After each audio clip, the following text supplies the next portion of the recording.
It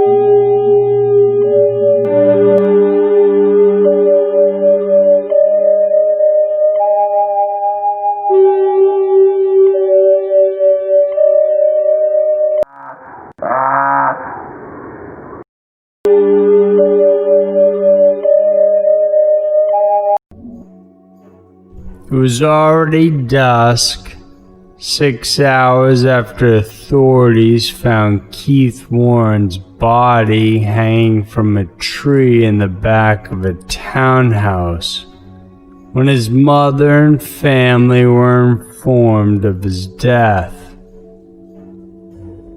The police had deemed it a suicide by hanging. No autopsy was done, and his body was quickly brought to a funeral home for embalming. For Keith's relatives, there was nothing but shock and grief. The 19-year-old was a promising student and by all accounts had a bright future ahead of him.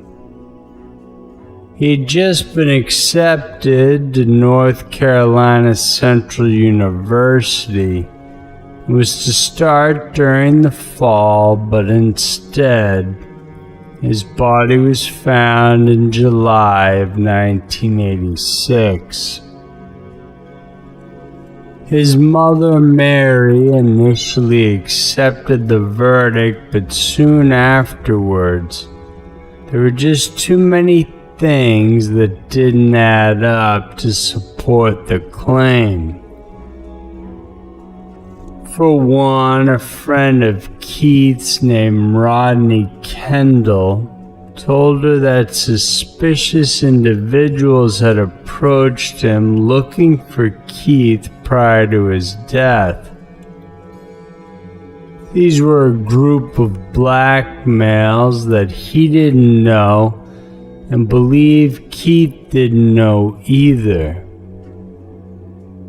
In another instance, Rodney ran into Mark Finley, Keith's high school friend, and he relates that Finley seemed to be urgently looking for Keith.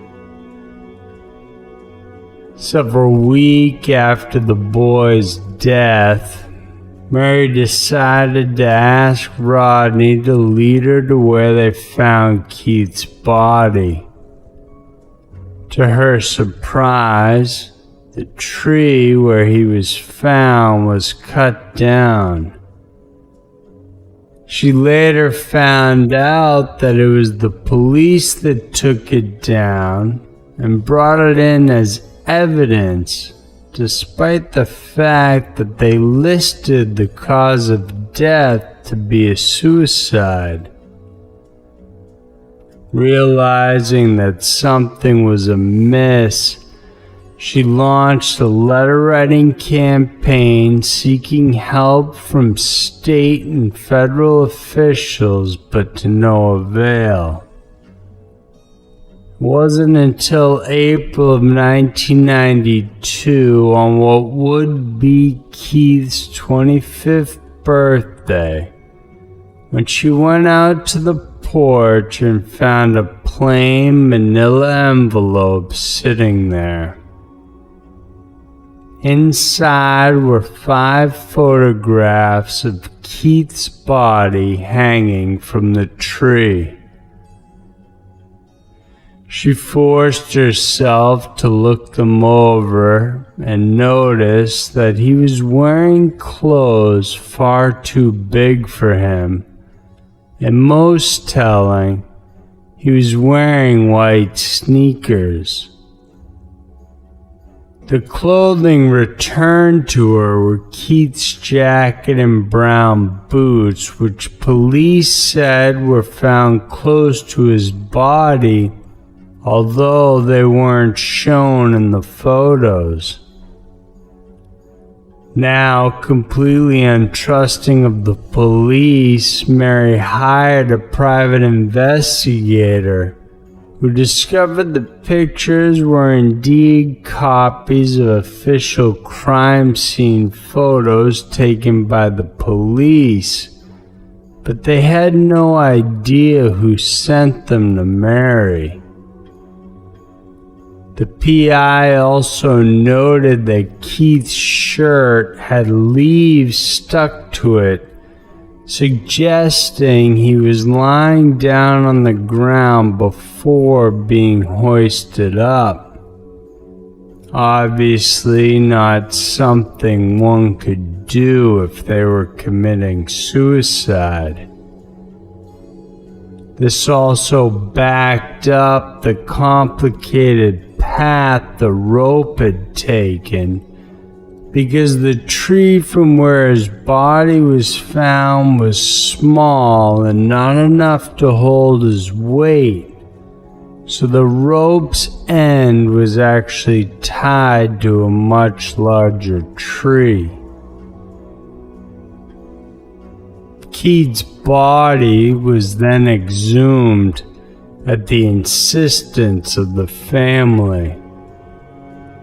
They hired a private pathologist to examine it and discovered that his body contained lethal amounts of toxic chemicals, often found in solvents and glue. According to the pathologist, these levels inside his body would have rendered him dead, thus having the possibility of suicide completely ruled out. Regardless of the findings, there are still no concrete answers as to who or why Keith Warren was killed. The one person who possibly knew something, Keith's friend Mark, would soon take that secret to his grave. When Mary received the photographs, there was a little note inside that said, "Don't worry, Mark Finley will be next." 2 months later, Mark called Mary and said he missed Keith and that he would drop by because he needed to unload.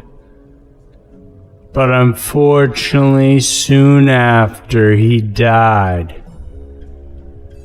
Mark had struck a curb and was thrown from his bike. And while this could possibly be an accident, it still doesn't explain why anyone would threaten him. And so we don't know what kind of information he had about Keith's death. The case itself is officially closed, but still, nagging questions